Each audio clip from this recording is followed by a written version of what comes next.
The iPhone 5 was released in late 2012 as a successor to the iPhone 4S. It brought many necessary upgrades to the iPhone lineup and introduced features such as a taller 4-inch display, a durable aluminium design, the Lightning connector, and of course iOS 6.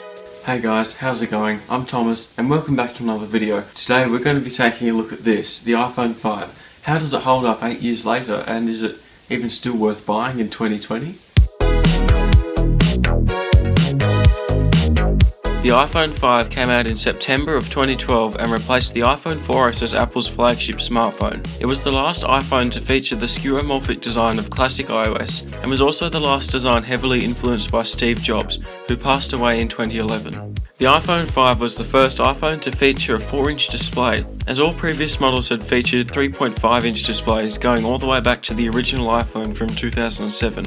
This marked Apple's response to the growing demand for larger smartphones, and while it was taller, it was still usable with one hand, which was Steve Jobs' philosophy. It also featured a 16:9 aspect ratio for the first time, allowing widescreen videos and apps to natively fit on the display. The display itself has a resolution of 1136 by 640, with a crystal clear pixel density of 326 pixels per inch. The same pixel density has been used since the iPhone 4 in 2010 and is still in use today on the iPhone 11. This display is simply gorgeous, and as with all Retina displays, individual pixels are basically invisible at normal viewing distance. The design was a massive change over the iPhone 4S and featured an aluminium body with glass antenna bands on the top and bottom. The design is one of my favourite iPhone designs ever, coming second only to the 4 and 4S. However, these phones were prone to cracking as the backs were made of glass, so the choice of durable aluminium for the 5 was a good move from Apple. This design was so good, in fact, that it was reused in 2013 for the iPhone 5S and again in 2016 for the original iPhone SE. It also remains the lightest iPhone design ever, weighing just 112 grams, but it's definitely not the thinnest. This thing has flat edges and can feel pretty chunky nowadays, especially if you put an OtterBox case or something on it. The 5 came in 2 colours, white and silver and black and slate. The latter is my personal favourite, but sadly never returned in any newer models, because with heavy use the colour would chip and scratch off like the one I have here. But if you get lucky and find one that's been protected in a case for its whole life, it looks absolutely stunning. The home button is the classic type with the square in the middle, so unfortunately no Touch ID here, as that wasn't introduced until the next year with the 5S. That means if you want to keep your phone secure, you'll need to put in a passcode every single time the old-fashioned way, which is kind of annoying, but it's honestly not that hard to get used to. On the bottom of the phone you'll find a headphone jack and a Lightning connector. The headphone jack had always been on the top of the phone prior to this, and honestly I think it's much better on the bottom, although I would prefer if it still existed today. The Lightning connector was also new for the time, and replaced the old 30-pin dock connector that had been used since 2003 on the iPod. The Lightning connector was a huge upgrade and was much smaller and faster than its predecessor, and it was also reversible. At the time there was a lot of controversy surrounding Apple's switch to the new port, as existing 30-pin accessories and docking stations were not compatible, so they required an expensive adapter to work with the new iPhone. In hindsight though, I'm glad Apple made the decision to switch ports when they did, because the 30-pin connector was outdated and it took up valuable space inside the iPhone, and honestly it had to be switched at some point. I seriously can't imagine them still using it in the latest iPhones today. The camera in the iPhone 5 wasn't a huge jump over the 4S, but it was still one of the best smartphone cameras around in 2012. It takes 8 megapixel photos, which is still decent enough today, but not great by any means. Shooting outdoor subjects can actually produce some pretty nice shots, especially in the right lighting conditions. However, it's pretty mediocre compared to newer models today. But again, this was top of the range for 2012. It can shoot video in 1080p at 30 frames per second, and while it gets the job done, it doesn't look that great. Not bad by any means, but not great either. The selfie camera is pretty horrible. It takes 1.2 megapixel photos and can shoot video in 720p. These are not good pictures, and if for whatever reason you're still using this phone nowadays, you won't want to be taking too many selfies with it, although I guess it'd work fine for things like FaceTime and Snapchat. But perhaps the biggest upgrades the 5 brought were on the inside of the phone.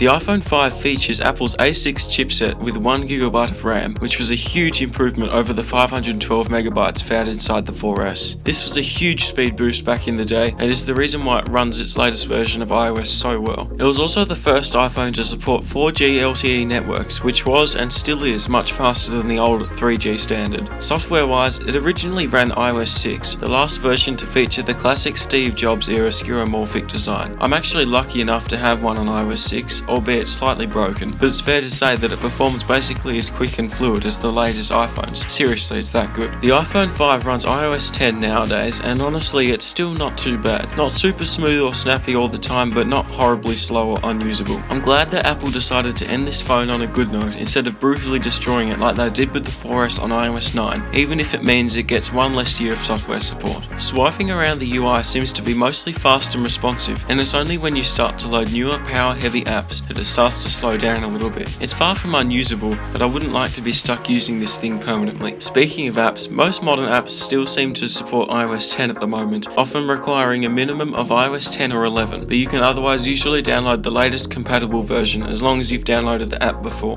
The 5 received 5 versions of iOS and was the second iPhone to do so after the 4S. This is honestly nothing to scoff at. I mean, you'd be hard pressed to find any Android that receives support for more than 3 years, and this just shows how well Apple optimizes their software on older devices. In July 2019, it also received iOS 10.3.4, a security update to patch a time rollover issue that affected GPS performance, which gives the 5 a total of 7 years of support.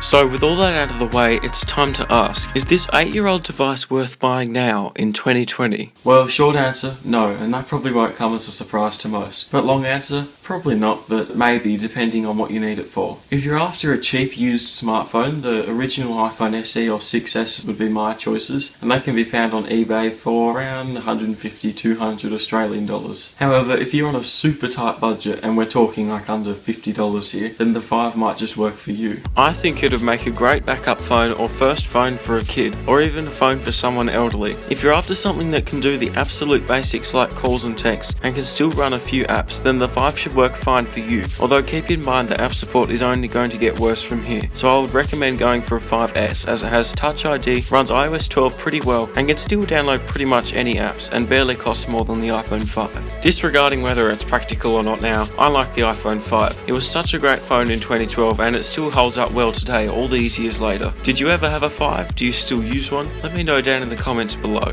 Thank you so much for watching. If you enjoyed this video, please hit that like button and consider subscribing for more content just like this. Also, if this video gets 100 likes, I'll live with this iPhone 5 for a whole week, so if you want to see me suffer like that, please hit that like button. Please follow my social media if you'd like to see basically nothing interesting really. That's all from me guys, thank you for watching and I'll see you next time.